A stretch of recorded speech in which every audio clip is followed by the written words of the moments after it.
क्रांति की शुरुआत जो है वो दूसरों से उम्मीद रखकर नहीं होती है। क्रांति की शुरुआत होती है खुद क्रांति बनने से।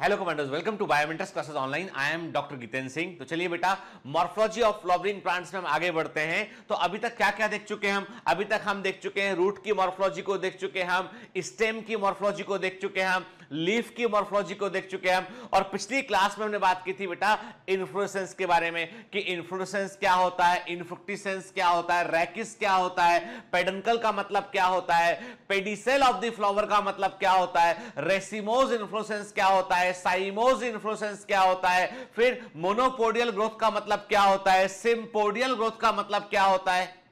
याद आया कि भूल गए? ठीक है, इतना कठिन नहीं था भाई, याद कर लेते हैं उसको। अब हमने कहा था कि ऐसे इन्फ्लोरेसेंस जिनमें टर्मिनल फ्लावर नहीं बनता है, जो लगातार ग्रो करते हैं, जो मोनोपोडियल ग्रोथ को शो करते हैं, वो रेसिमोज इन्फ्लोरेसेंस होते हैं। और रेसिमोज इन्फ्लोरेसेंस लगातार ग्रो करते हैं। और हमने कहा था ऐसे रेसिमोज इन्फ्लोरेसेंस जिनमें कि मेन एक्सिस इलोंगेटेड होता है, लंबा होता है, वो होते हैं रेसिम। ठीक है, हमने बात की था रेसिम का, हमने स्पाइक का बात किया था, हमने कैटकिन देखा था, उसमें के स्पाइडिक्स देखा था हमने, जिनमें मैन एक्सिस छोटा होता है। हमने देखे थे बेटा अंबल इन्फ्लोरेसेंस को देखा था, कोरियम इन्फ्लोरेसेंस को देखा था हमने। ठीक है, जिनमें मैन एक्सिस जो है वो फ्लैट जो है डिस्क के समान होता है, उसे हमने कहा था हेड और कैपिटलम इन्फ्लोरेसेंस कहा था। अरे मुझे याद है तो आपको याद क्यों नहीं होना चाहिए? बताओ मेरे को।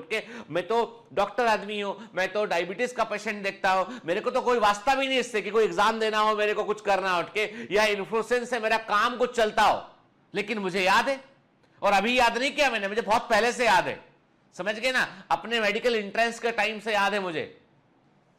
समझ गए? ठीक है, तो मैं याद रखा हूं तो मेरा कमांडो उसे तो याद रखना ही पड़ेगा यार, एग्जाम तुम्हारा है। ठीक है, फिर तो एक काम करते हैं, हम जो है वो छोटा सा ब्रीफ रिव्यू करते हुए हम आगे बढ़ते हैं। मैं आपसे क्वेश्चन करूंगा और उन प्रश्नों के आप उत्तर करेंगे, फिर बेटा हम आगे बात करते हैं। और आज हम इन्फ्लोरेसेंस वाला हिस्सा पूरा कर देंगे। आप बोलोगे सर एनसीईआरटी में छोटू सा पैराग्राफ दे रखा है और आपने लेक्चर लंबे ले लिए, 2 ले लिए अपने लेक्चर। तो सर ये तो जो है वो अन्याय है, घोर अन्याय है। अरे अन्याय में अन्याय कुछ नहीं है, एग्जाम में आए हैं ये क्वेश्चन, समझ गए ना?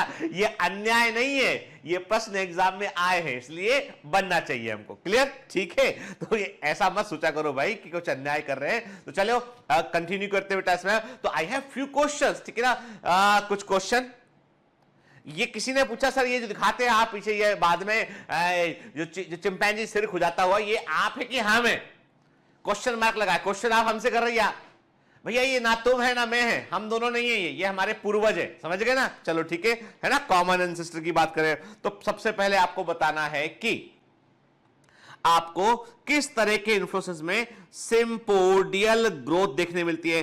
किस प्रकार के इन्फ्लोरेसेंस में आपको सिम्पोडियल ग्रोथ देखने मिलती है, आपको बताना है कि किस प्रकार के इन्फ्लोरेसेंस में आपको जो है वो सिम्पोडियल ग्रोथ देखने मिलती है।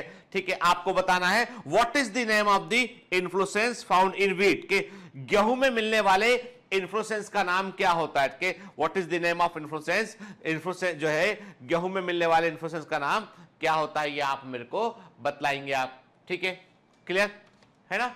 व्हीट में मिलने वाले इन्फ्लोरेसेंस का नाम क्या होता है कि what is the name of inflorescence present in banana plant, banana plant में मिलने वाले इन्फ्लोरेसेंस का नाम क्या होता है, ये भी आप बताएंगे मुझे। कि आपको बताना है मस्टर्ड, मस्टर्ड प्लांट में मिलने वाले इन्फ्लोरेसेंस का नाम क्या होता है, ये भी आपको बतलाना है। आपको बतलाना है सनफ्लावर, के सनफ्लावर में मिलने वाले इन्फ्लोरेसेंस का नाम क्या होता है, ये आप बतलाएंगे। आपको बतलाना है मलबरी का इन्फ्लोरेसेंस क्या कहलाता है। ठीक है, ये सारे एग्जाम के पॉइंट ऑफ व्यू से इंपॉर्टेंट प्लांट है बेटा। के व्हीट का इन्फ्लोरेसेंस क्या कहलाता है, बनाना का इन्फ्लोरेसेंस क्या कहलाता है, ठीक है, मस्टर्ड का इन्फ्लोरेसेंस क्या कहलाता है, सनफ्लावर का इन्फ्लोरेसेंस क्या कहलाता है, और मलबरी का इन्फ्लोरेसेंस क्या कहलाता है। के फिर कोरिएंडर, कोरिएंडर, आप दिमाग लगाओ कि कोरिएंडर क्यों पूछा मैंने, ठीक है, कौन सी फैमिली का इन्फ्लोरेसेंस है, ठीक है, तो कोरिएंडर जो है उसका इन्फ्लोरेसेंस क्या होता है, ठीक है, कोरिएंडर का इन्फ्लोरेसेंस क्या होता है ये भी आपको बतलाना है बेटा। क्लियर, ठीक है, आई बात समझ में, ठीक। चलिए फिर देख रहे हैं बेटा हम, ये हमें दिखाई पड़ रहा है सनफ्लावर, सनफ्लावर है, sunflower is not a flower, it is an inflorescence. Sunflower एक फ्लावर नहीं होता है, एक इन्फ्लोरेसेंस होता है। तो बताना है आपको कि किस प्रकार का इन्फ्लोरेसेंस है। अरे मैं तो आंसर लिखे दे रहा था के मिटा देता हूं, किस प्रकार का इन्फ्लोरेसेंस है ये आपको बतलाना है, ठीक है। फिर एनसीईआरटी का इमेज देखिए, आइडेंटिफाई द इन्फ्लोरेसेंस के, आइडेंटिफाई द इन्फ्लोरेसेंस, ठीक है, और एनसीईआरटी में दिए गए एग्जांपल को बताना है, ठीक है। इन्फ्लोरेसेंस को आइडेंटिफाई कीजिए कि ये कौन सा इन्फ्लोरेसेंस है और इसका एनसीईआरटी में क्या एग्जांपल दे रखा है ये आपको बतलाना है। क्लियर, ठीक है। Then again identify the inflorescence के, आइडेंटिफाई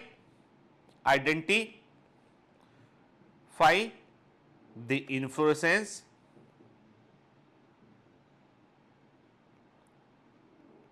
आइडेंटिफाई कीजिए इन्फ्लोरेसेंस को, बताइए इसका जो एग्जाम्पल एनसीईआरटी में दे रखा है वो भी आपको लिखना है। देखो बेटा, जिन प्रश्नों को मैं पूछता हूं आपसे क्लास के पहले उनका आंसर किया कीजिए। आप तो बायोमेंटर्स के ऐप में, वेबसाइट में आप कमेंट भी कर सकते हैं, आंसर किया कीजिए उसका, और जो आंसर आप करें उसको एनसीईआरटी से देख के आंसर मत करो कितना याद है, क्योंकि हमारा यहां पर्पस क्या है कि हमें यह पता लगाना है कि हमें कितना याद है और कितना हम जो है वो भूली बिछड़ी कहानी के समान हम भूल चुके हैं, क्या, ठीक है।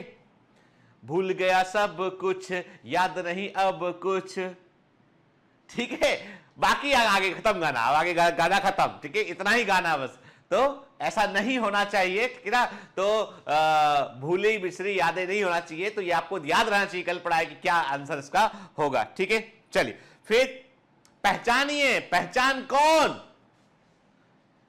कौन, कौन सा इन्फ्लोरेसेंस है ये, पेंडुलम के समान, मेन एक्सिस इलोंगेटेड है, पेंडुलम के समान दिखाई पड़ रहा है, सेसाइल फ्लावर है, that is the catkin inflorescence, ठीक है ना। ये है कैटकिन इन्फ्लोरेसेंस। कहां देखने मिलता है, मलबरी में देखने मिलता है, ठीक है। कौन सा इन्फ्लोरेसेंस है ये बेटा बताओ, ठीक है। ये बड़ा सा रेड पार्ट दिखाई पड़ रहा है, ये क्या है, ये है ब्रैक्ट, ठीक है, बड़ा साइज का ब्रैक्ट है, स्फेट कहते हैं इसको, है ना, ठीक है, स्फेट कहते हैं। और ये क्या है बेटा, ये स्पैडिक्स इन्फ्लोरेसेंस है, क्या है ये, स्पैडिक्स इन्फ्लोरेसेंस है, ठीक है। फिर ये कौन सा इन्फ्लोरेसेंस है बेटा, अम्बेल के फैमिली, अम्बलीफेरी में देखने मिलता है, ये अम्बेल इन्फ्लोरेसेंस है ना, क्विक रिवीजन कर रहे हैं, अम्बेल इन्फ्लोरेसेंस है, ठीक है। चलिए अब बात करते हैं हम साइमोस इन्फ्लोरेसेंस की बात करते हैं, विच आर कन्फाइंड, छोटा होता है, जिसमें कि टर्मिनल फ्लावर बनता है, फ्लावर का अरेंजमेंट बेसिपिटल रहता है इसमें, ठीक है ना। तो याद रखिए ये डिटर्मिनेट और डेफिनेट इन्फ्लोरेसेंस होता है, एक निश्चित लंबाई तक बढ़ता है, उसके बाद इन्फ्लोरेसेंस ग्रो नहीं कर पाता है, फिर इसमें जो है क्योंकि टर्मिनल फ्लावर लग चुका होता है, ठीक है।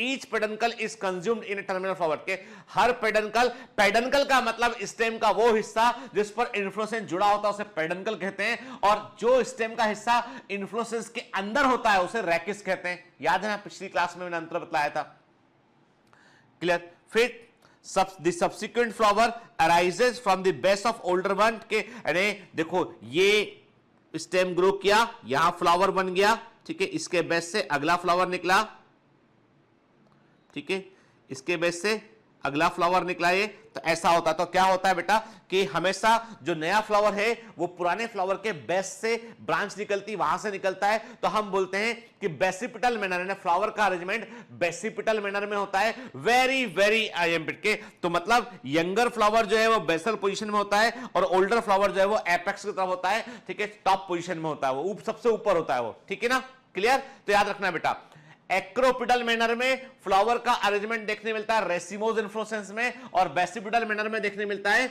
साइमोस इन्फ्लोरेसेंस में, क्लियर, ठीक है। देखो है ना, ये सबसे है ना, फ्लावर नंबर 1 है ये, ठीक है, आप देख रहे हो ना फ्लावर नंबर, तो हम देख रहे हैं इस प्रकार से फ्लावर ये देखने मिलता है, क्लियर, ठीक है बेटा, है ना, आई बस में।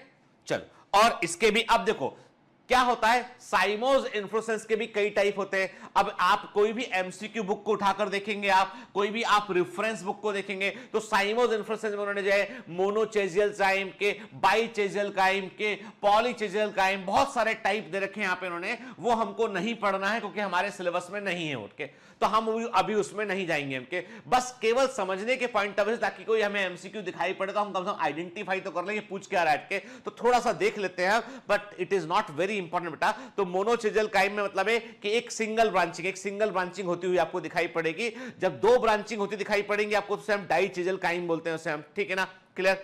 आप मोनोचेजियल काइम में क्या होता है बेटा, एक आपको जो है वो एक ही डायरेक्शन में, नया फ्लावर हमेशा एक डायरेक्शन में बनेगा। देखो आप, हमेशा नया फ्लावर एक डायरेक्शन में बनता जा रहा था, ये पूरा का पूरा मुड़ गया, इसे बोलते हैं हम हेलिकॉइड, इसे बोलते हैं हम हेलिकॉइड टाइप। सुन लो, नोट मत करना, नोट मत कीजिए, केवल बता रहा हूं। हेलिकॉइड टाइप रहता है, और दूसरा वाला ये कहता है स्कॉर्पॉइड टाइप रहता है, जिसमें कि जिगजैग पैटर्न में फ्लावर निकलते हैं, एक लेफ्ट साइड निकलेगा, अगला राइट साइड निकलेगा, ठीक है ना।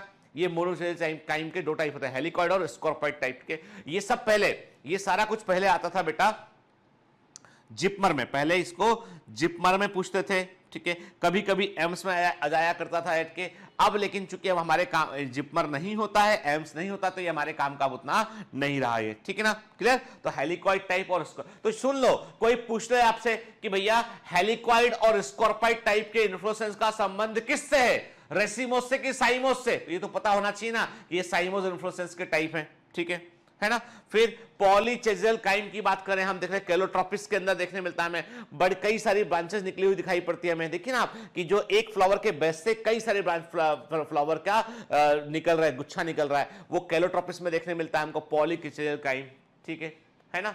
फिर साइमोज हेड, आपने देखा होगा जो बबूल होता है, बबूल का फ्लावर देखा आपने, ऐसा इस प्रकार लगा होता है, सु बबूल का फ्लावर देखे यहाँ पे, कनेर का फ्लावर देखे हमके, तो ये साइमोज हेड इन्फ्लोरेसेंस कहलाता है। पूरा का पूरा जो है वो एक बंच के रूप में हमें दिखाई पड़ता है, बहुत बड़ी संख्या में, ये साइमोज कहलाता है। बट मैंने कहा ना बेटा, जो इंपॉर्टेंट होगा वो मैं आपको नोट करा दूंगा। कुछ चीजें ऐसी है जो फिल इन द ब्लैंक्स ऐसी है, पता होना चाहिए उनको, सुन लो एक बार आपके सब्र से। हो सकता है, मैंने कहा ना आपसे कि हम 100% एनसीईआरटी कवर करते हैं, बफर सिलेबस भी कवर करते हैं, लेकिन कभी कभी कुछ हिस्से ऐसे होते हैं जो सिलेबस में होना चाहिए थे पर वो स्टेट बोर्ड में है, बाकी जगह पर मिसिंग है एनसीईआरटी में के, और वो नीट में के सिलेबस में नहीं है। लेकिन कभी उन हिस्सों को थोड़ा सा टच करते हुए निकलना चाहिए, ताकि कभी एग्जाम में धोखे से आ जाए तो हम गलती ना कर बैठे बैठ के। अब जो इंपॉर्टेंट पॉइंट है, ये स्पेशल टाइप ऑफ इन्फ्लोरेसेंस, अब ये एनसीईआरटी में कहां दे रखा है बेटा, ये 11th एनसीईआरटी में मॉर्फोलॉजी में नहीं मिलेगा, ये आपको पढ़ना पड़ेगा, इसलिए क्योंकि sexual reproduction of flowering plants पढ़ेंगे ना, तो स्पेशल टाइप के जो पॉलिनेशन है, स्पेशल टाइप की जो इन्फ्लोरेसेंस है, वहां पर उनका थोड़ा सा जिक्र किया गया 12th एनसीईआरटी में। ये वो हिस्सा है जो ओवरलैपिंग है 11th 12th एनसीईआरटी के बीच में, पता होना चाहिए। तो 3 प्रकार के इन्फ्लोरेसेंस आपको अच्छे से याद रखने हैं, जो कि स्पेशल टाइप के इन्फ्लोरेसेंस की कैटेगरी में आते हैं। एक है साइथियम, दूसरा है वर्टिसिलेस्टर, तीसरा है हाइपेंथोडियम के। इसमें से सबसे important, most IMP, very very important होता है हाइपेंथोडियम इन्फ्लोरेसेंस, ठीक है, it is very very important.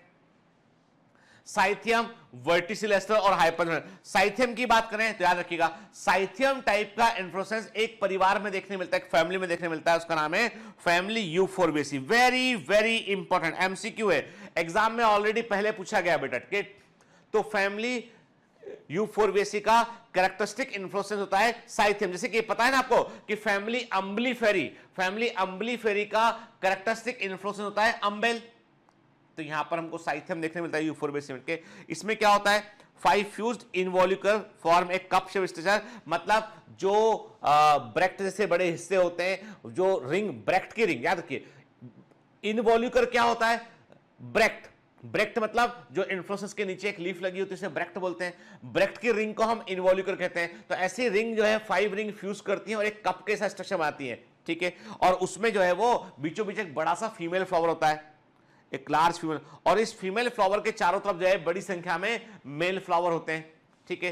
इतना दिमाग में रखिएगा। हालांकि आपको जो रेफरेंस बुक है उनमें बहुत डिटेल में लिखा हुआ मिलेगा ये, तो जरूरत नहीं है बेटा, क्योंकि अभी एग्जाम में मैंने कहा ना आपसे कि पैटर्न एग्जाम का थोड़ा बदला है और एग्जाम में इस तरह की चीजें, टिपिकल चीजें नहीं आती है। पूछेगा कुछ बाहर का तो वो आपसे पूछेगा मॉलिक्यूलर बेस ऑफ इनहेरिटेंस में, बायोटेक्नोलॉजी में, वहां पे आपके क्वेश्चन का रेंज ऊपर जाता है। ठीक है, ये टिपिकल पोर्शन यहाँ पे रेंज उतना ऊपर नहीं जाता है। ठीक है, तो वर्टिसिल साइथियम एक ऐसा इन्फ्लोरेसेंस है जो फैमिली यूफोरबिएसी में देखने मिलता है। इसमें जो है वो इन्वोल्यूकर बोले तो ब्रेक्ट का रिंग से इन्वोल्यूकर बोलते हैं। 5 इन्वोल्यूकर फ्यूज करते हैं, एक कप से स्ट्रक्चर बनता है, बीचों बीच एक बड़ा सा फीमेल फ्लावर होता है और चारों तरफ मेल फ्लावर होते हैं। क्लियर, ऐसा दिखाई पड़ता है। ठीक है, बाहर से देखोगे आपको ऐसा दिखाई पड़ेगा, क्रॉस सेक्शन करके देखोगे तो बीचों बीच आपको दिखाई पड़ रहा है ये है female flower, this is the female. ये क्या बेटा, ये है बेटा फीमेल फ्लावर है, और ये क्या है, ये है मेल फ्लावर है। ये सब मेल फ्लावर है। ठीक है,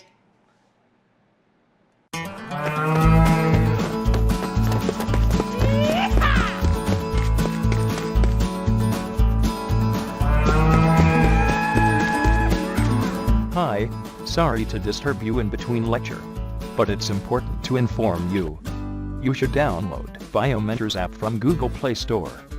We need your support, so please take subscription to become an official commando of Biomentors. Bye bye. Continue your lecture.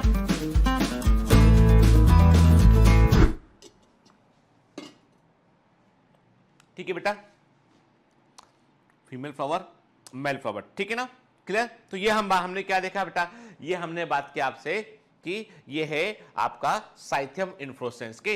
अब आपको बस दो ही बातें, एक फीमेल पार्ट फ्लावर होगा, कई सारे मेल फ्लावर होंगे इसके अंदर। ठीक है, कप से स्ट्रक्चर में घुरा होगा और फैमिली यूफोरबिएसी में हमको देखने मिलेगा। ठीक है ना, देखिए ना, फैमिली यूफोरबिएसी में देखने मिलेगा। फिर आते हैं वर्टिसिल एस्टर। वर्टिसिल एस्टर की बात करें हम तो modified condensed dichasial cyme like inflorescence के। ये क्या होता है, देखो बेटा, ये डाइचेजियल काइम। अब डाइचेजियल काइम में क्या होता है बेटा, इससे एक फ्लावर है, ये टर्मिनल फ्लावर बना है ना, इससे ये ब्रांच निकली दो, एक साथ दो निकले, डाइचेजियल हो गया ये। ठीक है, इनसे ब्रांच निकलेगी, फिर दो ब्रांच निकलेगी बेटा, है ना, ये होता है डाइचेजियल काइम इन्फ्लोरेसेंस के। तो ये उसी का मॉडिफिकेशन है कंडेंस फॉर्मेट के। इतना कंडेंस होता है कि आपको साफ साफ डाइचेजियल काइम। अब आप बोलोगे सर ये डाइचेजियल काइम, अरे जो एनसीईआरटी में फिगर बना है ना वो भी डाइचेजियल काइम का है। ठीक है, एनसीईआरटी में जो साइमोस इन्फ्लोरेसेंस का फिगर बना है वो भी डाइचेजियल काइम का है बेटा। ठीक है, तो ये कंडेंस डाइचेजियल काइम इन्फ्लोरेसेंस होता है। 3 से 9 फ्लावर होते हैं, रिंग में लगे, 2 रिंग में लगे होते हैं। ठीक है, और ये इतना अधिक कंडेंस होता है कि ये हमें एक नए इन्फ्लोरेसेंस के समान दिखाई पड़ता है, और ये देखने मिलता है हमको ओसीमम में। ठीक है, और आपको केवल एक एग्जांपल याद रखना है, सलाइवा और कॉलियस प्लांट आपको याद नहीं रखने हैं, आपको ओसीमम याद रखना है, पूछा गया। ठीक है, ओसीमम में आपको देखने मिलता है, तुलसी देखना आपको भी, तुलसी के, तुलसी का जो पौधा होता है ना, ठीक है, हॉली बेसिल ओसीमम सैंक्टम के, तो आप देखेंगे कि तुलसी का जो पौधा होता है ना उसमें आपको वर्टिसिल एस्टर इन्फ्लोरेसेंस देखने मिलेगा। ठीक है, देखो ये है वर्टिसिल एस्टर इन्फ्लोरेसेंस। ठीक है ना, ओसीमम प्लांट में हमको देखने मिलता है। देख रहा हो व्हाइट फ्लावर दिखाई पड़ रहा है आपको, देखिए ना, इस प्रकार का हमें ये दिखाई पड़ता है। ठीक है, इमेज को देखो बेटा एक बार ध्यान से ना,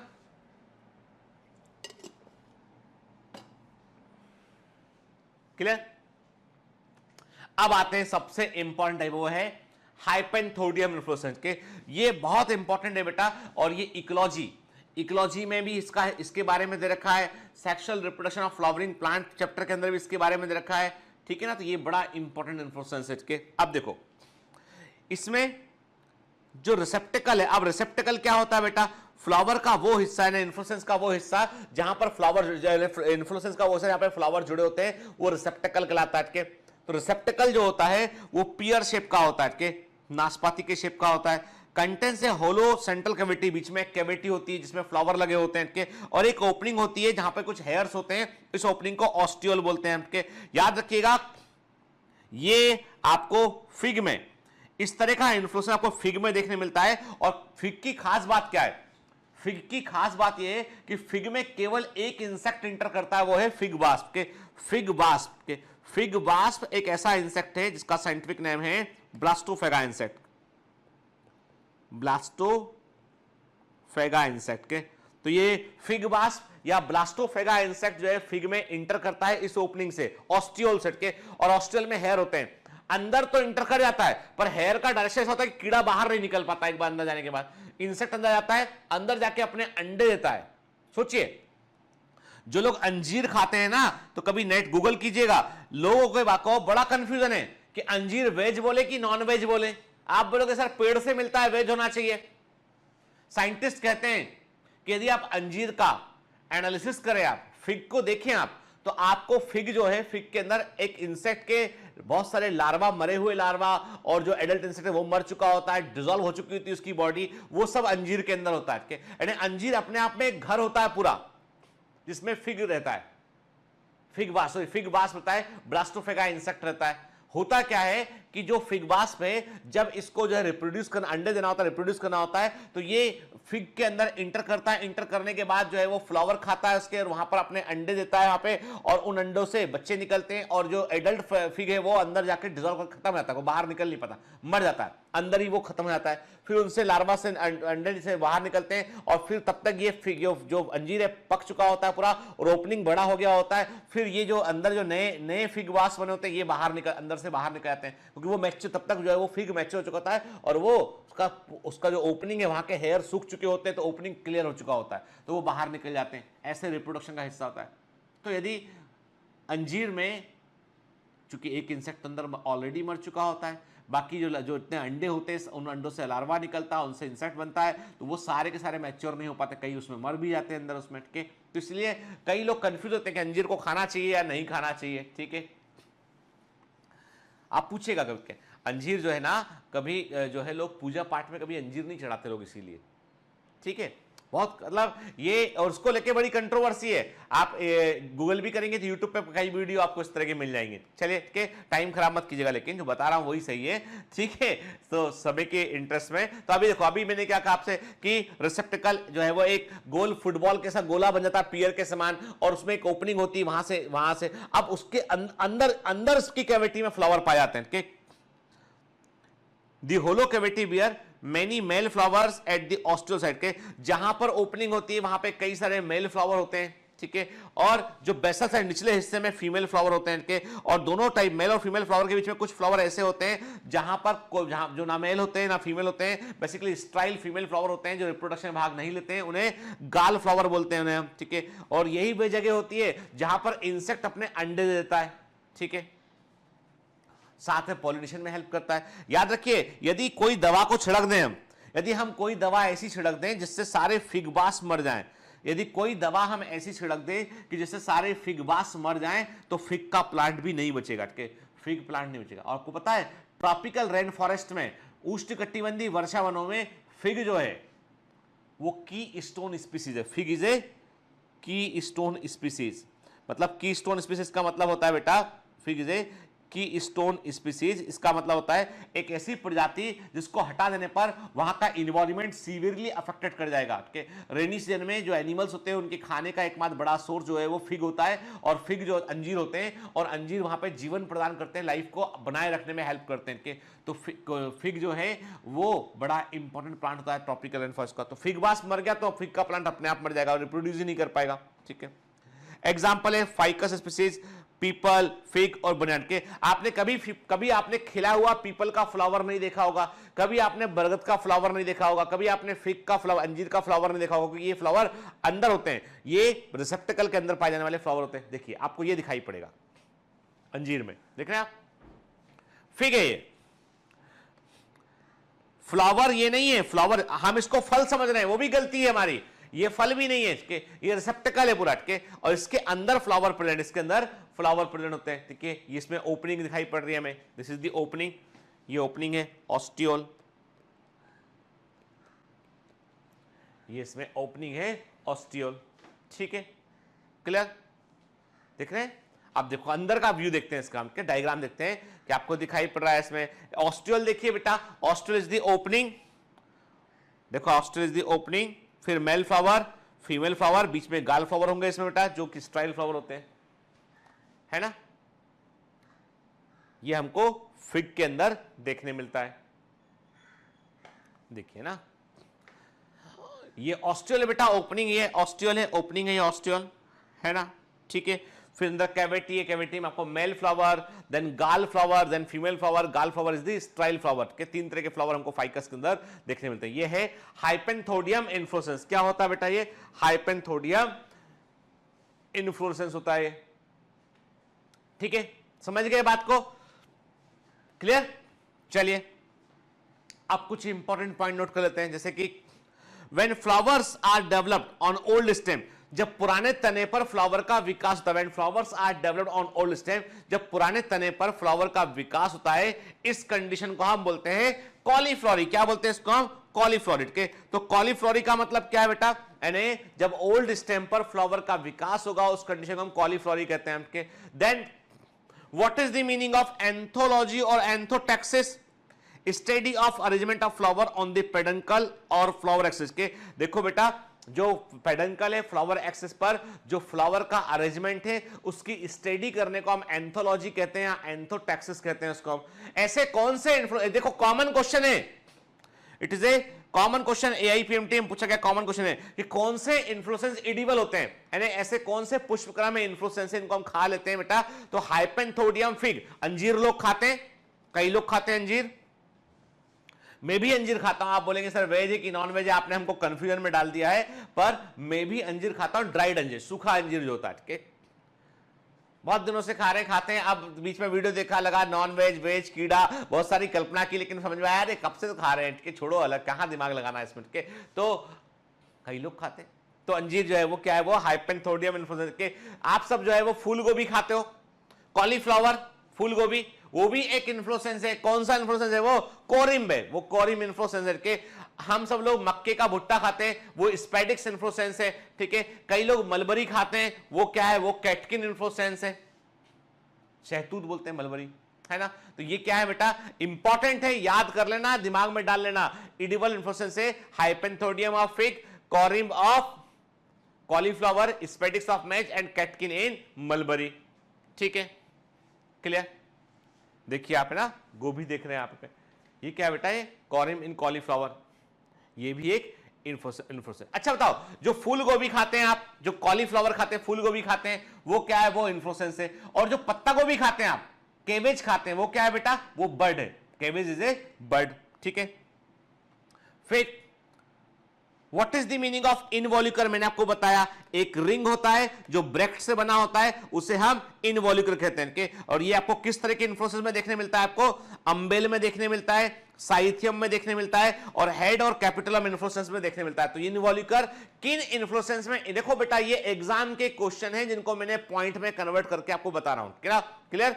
इनवॉल्यूकर किस तरह के इन्फ्लोरेसेंस में देखने मिलता है? अम्बेल में, साइथियम में और हेड इन्फ्लोरेसेंस में हमको देखने मिलता है। फिर फैमिली लेविएटी का कैरेक्टरिस्टिक इन्फ्लोरेसेंस क्या होता है? वो होता है वर्टिसिलेस्टर के। वर्टिसिलेस्टर क्या होता है? ये डाइचेजियल काइम के समान होता है। Condense dichasial cyme. अब डाइचेजियल काइम फिर से एक्सप्लेन करता हूं एक बार में।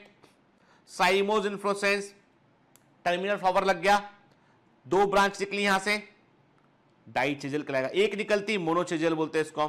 फिर 2 ब्रांच निकली यहां से, तो ये है डाइचेजियल काइम। जब ये कंडेंस फॉर्म में होता है इसे वर्टिसिलेस्टर बोलते हैं हमको, और ये फैमिली लेविएटी में हमको ये देखने मिलता है, ठीक है। And this is the shortest lecture of this session के, यानी अभी तक के जितना पढ़ाया मैंने उसमें सबसे छोटा लेक्चर ये रहा होगा, जहां पर मैंने आपको जो है वो क्या बताया? सिर्फ मैंने साइमोज इन्फ्लोरेसेंस और स्पेशल टाइप ऑफ इन्फ्लोरेसेंस की बात की हमने। और यहां पर अब इसके बाद जो मॉर्फोलॉजी का हिस्सा शुरू होने वाला है, that is very very important. क्यों?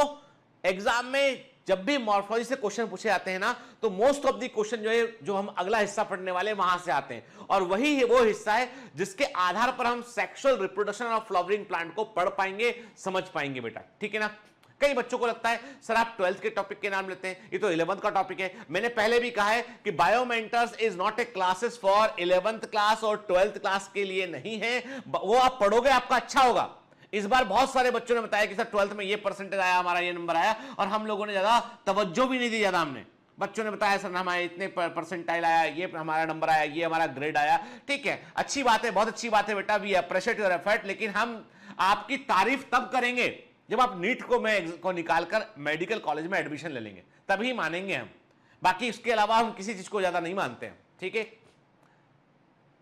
तो ये 11th और 12th का क्लास नहीं है, ये नीट का क्लास है। डेडिकेटेड 100% डिवोटेड वो क्लास है आपका। तो इसलिए आपको कनेक्टेड होकर पढ़ना पड़ेगा। जो 11th के कमांडो हैं, जो इन पोर्शन को 12th में पढ़ा रहा हूं, उनको देखो ना, अभी वक्त है, अभी नहीं देखोगे तो कभी देखोगे। अभी अलसाओ मत, उसको देखो बेटा, लेजी नहीं बनो, क्योंकि उससे कुछ सीखोगे आप। जब 12th में आओगे तो आपका वर्डन कम हो जाएगा वहां पर, है ना। ठीक है, तो चलो, तो अगला जो हिस्सा पढ़ने वाले वो है morphology of flower. That is very very important part. ठीक है ना। चलिए, छोटे लेक्चर का भी अपना एक आनंद है, उठाते हैं। तो पढ़ते रहिए, मेहनत करते हैं। All the best.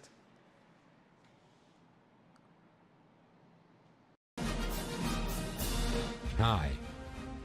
To become an official commando of Biomentors, join us at www.biomentors.online.